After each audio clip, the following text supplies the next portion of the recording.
Hello दोस्तों, मैं रवि कुमार आप लोगों को अपने चैनल पे स्वागत करता हूं।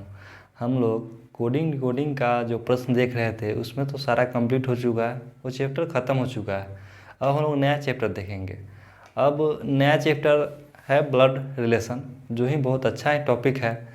इस चैप्टर से हर एक एग्ज़ाम में एक प्रश्न जरूर आता है। जैसे आप बैंकिंग का ही क्वेश्चन उठा के देख लीजिएगा, उसमें एक प्रश्न जरूर आता है, रेलवे में भी रहता है। चलिए हम लोग देखते हैं कि ब्लड रिलेशन है क्या। ब्लड रिलेशन मतलब होता है रक्त संबंधी, यानी कि मेरे ब्लड से जो संबंधित जो रिश्ता है उसको कैसे इसमें सवाल पूछेगा। हम सवाल के माध्यम से देखेंगे कि इसमें कौन किसका क्या लगेगा। ये इसमें हमको देखना है, इसमें क्वेश्चन पूछा जाएगा तो हम क्वेश्चन के माध्यम से देखेंगे। पहले इसके बारे में कुछ बेसिक चीज समझते हैं। जैसे ये से भाई बहन हुआ तो एक पीढ़ी में हुआ, इससे माता पिता हुआ तो उससे एक पीढ़ी से हम मान लीजिए कि हम लोग ये हुए, ठीक, ये हम लोग हुए। ये भाई बहन हुआ, चाहे ये चचा का बेटा हुआ, ये मामा का बेटा हुआ, चाहे दोस्त हुआ, ये सब एक पीढ़ी में आया।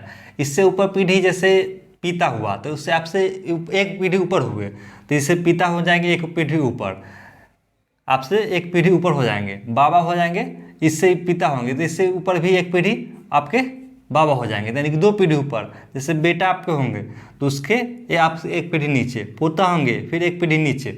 तो ऐसे हम दर्शा दर्शा करके क्वेश्चन बनाने का काम करेंगे, ठीक ना।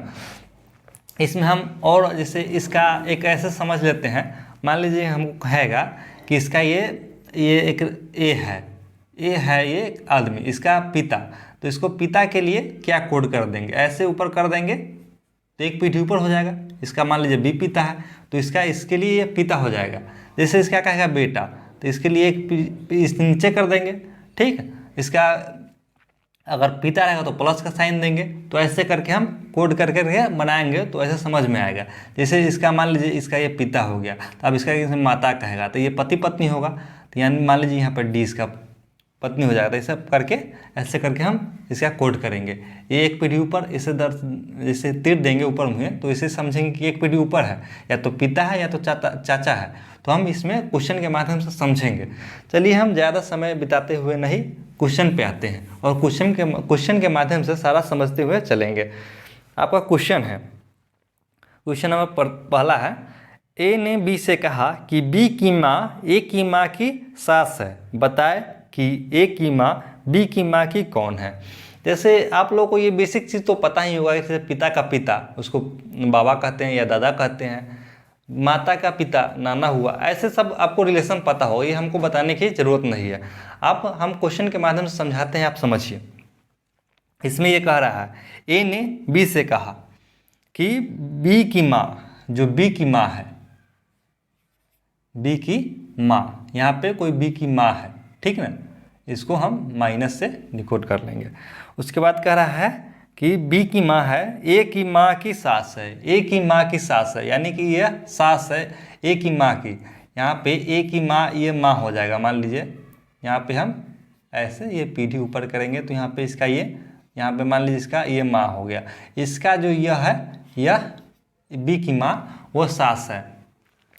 तो उसके बाद कह रहा है कि बताए कि ए की माँ, ये की माँ बी की माँ की कौन है, बी की माँ की कौन है। ये इसका जो बी की माँ है, इसका ए की माँ कौन है, इसका ये कौन है। तो यहाँ पे हम देखेंगे कि इसका ये सास है, तो ये सास है तो ये क्या हो जाएगा, पुतो। यहाँ पे है ना पुतोहु, ऑप्शन नंबर 2 में आपका आंसर पुतोहु हो गया। ऐसे हम इसका बनाएंगे। अब नेक्स्ट क्वेश्चन देखते हैं। नेक्स्ट क्वेश्चन है, एक पुरुष ने एक औरत से कहा तुम्हारे इकलौते भाई की बहन मेरी माँ है, बताए कि उस औरत का पुरुष के नानी से क्या संबंध है। एक पुरुष ने कहा एक औरत से कहा तुम्हारे इकलौते भाई की बहन, जो औरत है, औरत से कहा पुरुष, औरत।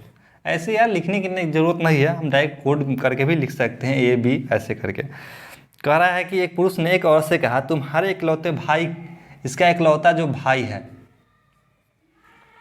भाई के लिए हम ऐसे, ये पति पत्नी के लिए हो जाएगा, भाई के लिए हम डायरेक्ट ऐसे ही रहने देंगे, ऐसे पता चला कि भाई है, नहीं तो ऐसे दोनों तीर कर देंगे तो पति पत्नी के लिए हम दर्शा देंगे। तो इसमें कह रहा है कि तुम्हारे इकलौते भाई की बहन, इकलौता भाई है, उसका फिर मान लीजिए बहन, तो ये खुद भी हो सकती है, लेकिन एक और बहन मान लेते हैं, वो भी सकती है। उसके बाद कह रहा है कि तुम्हारे इकलौते भाई की बहन मेरी माँ है। पुरुष के माँ है, पुरुष, यहाँ पे ये पुरुष हो गया, यानी कि ये माता हो गई। यहाँ पे जो कोई आदमी होगा ये औरत। तो कह रहा है कि बताए कि उस औरत का पुरुष के नानी से क्या संबंध है। तो पुरुष का नानी कौन होगा, ये माँ हो गया, तो इसका ये नानी, तो इसके माँ ही नानी होगी। यहाँ पे इसका जो माँ होगा, ये औरत का माँ का माँ नानी होता है। तो कह रहा है कि इस जो पुरुष का नानी है, औरत का क्या होगा, तो औरत का भाई के बहन, ये खुद भी हो सकती है, इसका बहन भी, तो इस सब का ये माँ तो एक ही होगी ना, तो इसका ये माँ हो जाएगी। तो कह रहा है कि औरत का पुरुष के नानी से क्या संबंध है, पुरुष के नानी से क्या संबंध है, यानी कि पुरुष के नानी की यह औरत कौन है। तो पुरुष के नानी की, पुरुष के नानी जो है ये, इसके औरत बेटी होगी, क्योंकि यह माँ है, इसका ये माँ है, तो ये बेटी हो जाएगी। तो मेरा आंसर हो जाएगा बेटी, जो आपके ऑप्शन नंबर पुत्री है 5 नंबर में, आपका यही आंसर हो जाएगा। इसी पे आधारित हम एक और क्वेश्चन देखते हैं, ब्लड रिलेशन में ही। आप जितना क्वेश्चन देखिएगा धीरे धीरे टाइप बढ़ता जाएगा और वो आपको वैसे वैसे समझ में आता जाएगा। चलिए हम क्वेश्चन देखते हैं। क्वेश्चन है आपका, ए बी और सी का भाई है, डी सी की माँ है, ई ए का पिता है। निम्नलिखित में से कौन सा कथन निश्चित रूप से सत्य नहीं माना जा सकता। तो हम इसके आधार पर पहले फिगर बनाएंगे, ठीक ना, उसके बाद ऑप्शन के हिसाब से हमको बनाना है क्वेश्चन। तो पहले कह रहा है कि ए जो है बी और सी का भाई है, ए जो है बी और सी का भाई है, यह भाई है, ठीक ना, यानी कि यह फिक्स है कि यह भाई है, यह बहन है कि भाई है, ये हमको पता नहीं है। तो अब कह रहा है कि डी सी की माँ है, इसकी माँ है डी, ये हो गया इसका माँ। उसके बाद कह रहा है कि ई ए का पिता है, ए का पिता ई है, ई जो है ए का पिता है, यानी कि इसके लिए हम पिता है तो मेल के लिए प्लस का साइन देंगे, फीमेल के लिए माइनस का साइन देंगे। तो यानी कि यह भाई बहन है, ये माता हो गया, ये पिता हो गया, तो ये पति पत्नी आपस में हो जाएंगे, ठीक ना। उसके बाद कह रहा है कि इसमें से जो कथन दिया गया है, इसमें से निश्चित रूप से सत्य नहीं है, वो हमको निकालना है। तो आपका पहला कथन जो है, ई बी का पिता है, ई जो है बी का पिता है, यह तो सत्य है, पिता है प्लस है। उसके बाद कह रहा है ई डी का पति है, इसका पति है, ये भी सत्य है। ए डी का पुत्र है, ए जो है डी का पुत्र है, यह प्लस इसका साइन पता चल रहा है, यानी कि यह इसको हम पुत्र कह सकते हैं, पुत्री नहीं कह सकते हैं। उसके बाद है बी ई का पुत्र है, बी जो है ई का पुत्र है, ये पुत्र कैसे हम कह सकते हैं, यहाँ पे तो पता नहीं है कि बहन है कि भाई, इसके बारे में सोचे कहा गया है कि बी सी का भाई है ए, ये नहीं कहा गया बहन है या भाई है। तो ये हम मेरा जो 4 नंबर का कथन है सत्य निश्चित रूप से सत्य नहीं है। और 5वां कथन है डी ए की माँ है, जो डी है ए की माँ है, ये तो इसके लिए माँ है, ये माता पिता पता चल रहा है, इसमें कहा गया है, तो ये तो कथन सत्य है। ये 4 नंबर आपका जो आंसर ऑप्शन है बी ई का पुत्र है, यह मेरा निश्चित रूप से सत्य नहीं है। इसी ऐसा क्वेश्चन आपको एग्जाम में पूछा जाता है, इसलिए आप ध्यान से देखिए। चलिए हम एक और क्वेश्चन देखते हैं। क्वेश्चन है आपका,